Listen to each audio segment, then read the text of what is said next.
James Comey, the former director of the FBI, has been indicted by a federal grand jury from the Eastern District Court of Virginia. And a lot of people are thinking maybe this is coming from the Trump administration. But let's look at some of the details.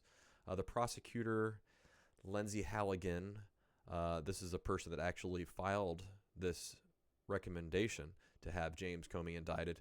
And Lindsay Halligan is actually a former personal lawyer of Donald Trump who was installed as an interim U.S. attorney for this Eastern District of Virginia just days before securing this indictment. Her predecessor, Eric Siebert, he actually resigned his position because there was pressure coming from Trump and the Trump administration to basically go after James Comey for his alleged impartiality when it comes to Trump. So the charges are: the indictment includes 2 felony counts, one for making a false statement and another for obstruction of a congressional proceeding. The charges stem from Comey's testimony before the Senate Judiciary Committee in September 2020. So as you know, that was quite a while ago. This was coming from right after Trump was not president anymore. And as you remember, people in the Democratic Party and a lot of people in positions of power were going after Trump.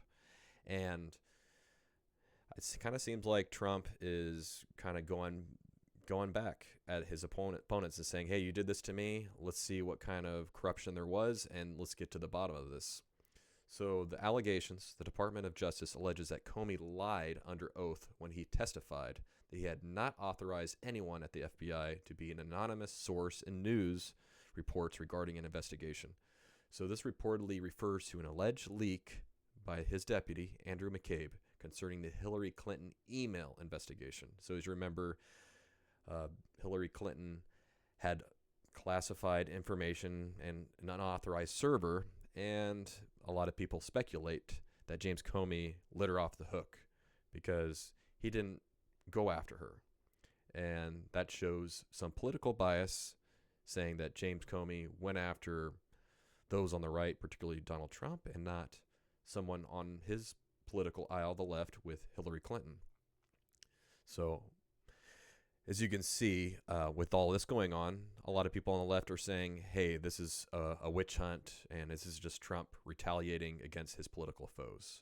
And they're basically crying foul on this. But the interesting thing, actually, with all this going on is that, as you know, the statute of limitations is a limitation on how far back you can go to accuse someone of a particular crime, or at least not necessarily accuse them, but to actually put them through the justice system based on those limitations. So the indictment was secured just before the 5-year statute limitations of 2020 testimony, because that happened in September 2020, right? And we're in 2025. So this actually happened at the most opportune time for the Trump administration to go after James Comey on this. So, of course, as you know, James Comey is saying, oh, this is horrible. Let's have a trial, he actually said, and that he's going to be exonerated from all of this. But we'll really see.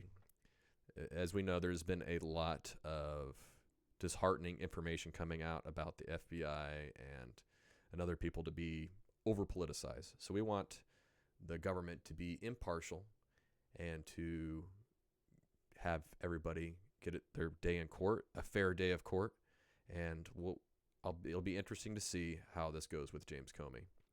So I'm hoping that Trump will not speak out of line in the sense that's making it sound like he's behind all of this and that he's going to be pulling strings to make sure James Comey gets charged and convicted and go to jail and all that kind of stuff. Because these are 2 felony counts. And I think it's really important for Trump not to push too hard on this because it looks too political. And just because the Democrats did it doesn't mean the Republicans should do it too. So I think Trump needs to tread carefully. And, of course, Trump does not do that, as we know. Trump puts whatever he thinks and just puts it all for the world to see on social media, on Truth Social. And I think that's a mistake because I think James Comey is just going to look good if Trump is just following this from beginning to end as a political witch hunt. I think really the facts need to show themselves, and we can kind of see what we can do from there. With the Trump administration designating Antifa as a terrorist organization, he has followed up on that with a Truth Social post stating that he will be sending federal troops to Portland, Oregon. So why Portland, Oregon? That's because there have been numerous attacks on ICE facilities there by Antifa representatives. So maybe a lot of people are saying Antifa isn't a real organization, it's an idea, but there are certain people that have leadership positions.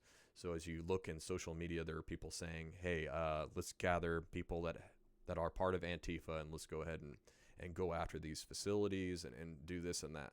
So the idea is that troops, when they're deployed there, they are going to work as a deterrent for those attacks. Because as you know, recently, ICE facilities have been attacked. There was that horrible shooting in which leftist-inscribed rounds were aimed at ICE facilities, particularly to a van in which some innocent detainees, immigrants, were killed. And it's unfortunate because that was done for political reasons, right? They're trying to say, hey, we're going to help the immigrants, but immigrants died in that instance. So I'm really hoping that with these troops, we are not going to have that kind of carelessness, and that perhaps the troops will be a deterrent and it will not end in some kind of violent altercation.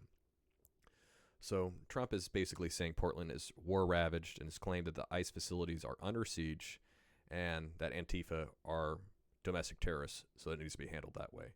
But of course, as you know, the government there in Oregon has been against it. So that's state officials, local officials, they are going against that. So that's the Oregon Governor Tina Kotek held a news conference in Portland with other city and state leaders, stating that the city and state do not need the federal troops and criticize Trump's rhetoric.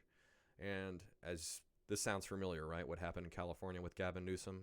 He's basically saying, we don't need your troops and that you're not authorized to do that. And I mean, that really remains to be seen, right? I mean, you have numerous things that have been happening in Oregon that have been causing a lot of instability for the residents there. You have the No Kings protests that were happening in June 2025 those involved targeting of ICE facilities. And then, of course, the sanctuary city issue with Portland, and a lot of potentially violent criminals and immigrants are residing there, right? So maybe what they'll be doing is they'll be making some rounds with ICE officials to be arresting those people of interest. And the thing is, if you're a criminal and you're an immigrant, you probably were going to be going to these sanctuary cities. So I'm thinking maybe that's going to be part of the agenda while they're there. As well, there has been some talk about how are these protests being funded. Maybe more information can be given, as are these certain government-funded agencies by federal and tax dollars, are they being funded for these types of activities? So that remains to be seen. As we know, there's been some evidence that may have been occurring throughout the country, at this nation, as well as particularly Portland, Oregon. So thanks for now. We'll be following this story closely, but let's continue to our next episode, which I'll be airing probably in the next couple days.